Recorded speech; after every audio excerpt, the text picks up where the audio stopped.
process, the use of funds plan and the safe return plan. And now that we've covered that, we're required to have a public comment on this. But before we have the public comment, I really want to just take a couple minutes to let you know what we've learned from the input received thus far. I think we've shared previously that we have received over 900 responses to our online survey, and it is absolutely still posted on our district website. The survey asked respondents to rate the 14 different areas where we could actually spend dollars, as whether it'd be a high need, a moderate need, or a low need. And of the 14 areas surveyed, ALEAF will be supporting activities in at least 12 of the areas through ESSER 3. In addition, just know that the district held a focus group with master teachers to learn what they actually believed were the most important activities that would help students and staff after the pandemic. We plan to use funding to address almost all of their concerns, or the concerns that were outlined by teachers, and those are listed on the screen. They include technology, mental wellness, learning loss, enrichment, professional development, and a few other areas as mentioned there. So we will leave both plans and the survey on the district website as required by law for at least 30 days after receiving our notice of grant award. So after receiving the dollars, we will still leave that information on the website. And this is now our public comment portion. Federal regulations require districts to provide an opportunity for public comment on the needs and uses of federal funding.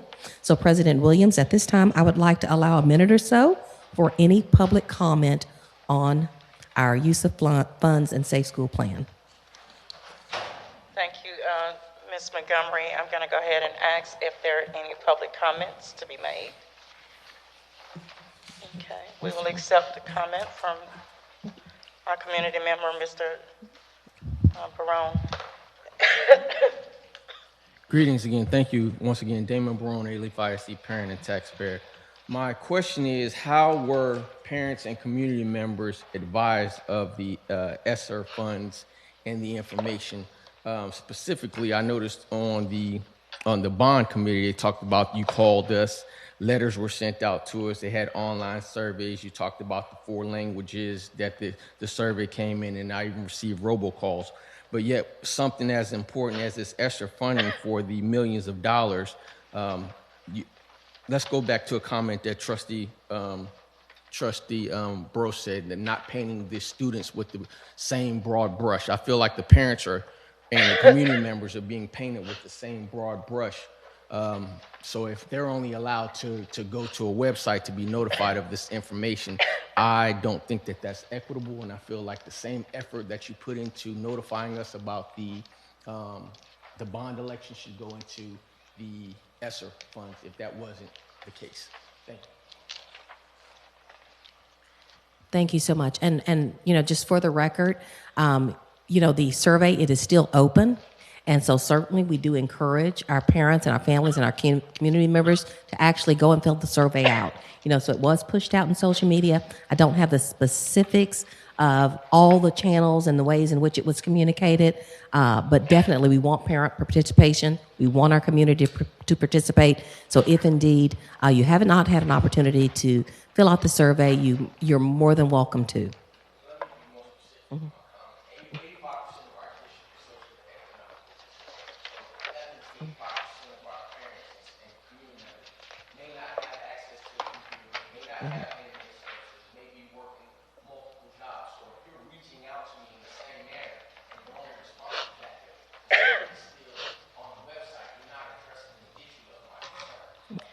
Noted. Noted. Thank you. So we appreciate that comment, and I will always begin, Ms. Barone. You will always know that we always start. What is the federal requirements for us to do that? And typically, when it comes down to our committees, we always begin with the committees that we know that we have. So those parents and individuals who have always been engaged, I'm pretty sure that they've received the information as well. But I do agree with you that we should always look at more equitable opportunities in order to provide that information. I think even with posting things on the website, by law, things that we are required to do. Yeah. So I believe as far as for meeting those requirements, I believe that that's a good beginning and that we've done that there. Thank you, Ms. Montgomery, for sharing. Mr. Barone, did you have any other questions before I close the public comment? Yeah, I just wanted to address the legal requirements. That's the bare minimum. That's the bare, I'm not talking about the bare minimum. I'm saying that our community members we require additional circumstances beyond the bare minimum. That's not what I feel. Unless it's something that the district wants, such as a fundraiser. Okay. All right. You're welcome. Thank you, Mr. Barone. We always talk about that. We don't want to just check boxes. We try to our best to make every effort as possible. Thank you, Ms. Montgomery, for sharing also that the information is still available on the website. It is. So this is ongoing. This is not the survey has been taken and this is the decision that's been made.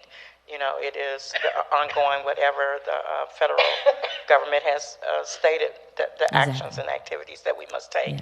And that will continue for over what It's course going to be, of time? this information will still be posted 30 days after the notice of grant award. And so we definitely encourage continued participation. So this really does not require any action. This really was just for the purposes of receiving public comment. Okay. Thank you.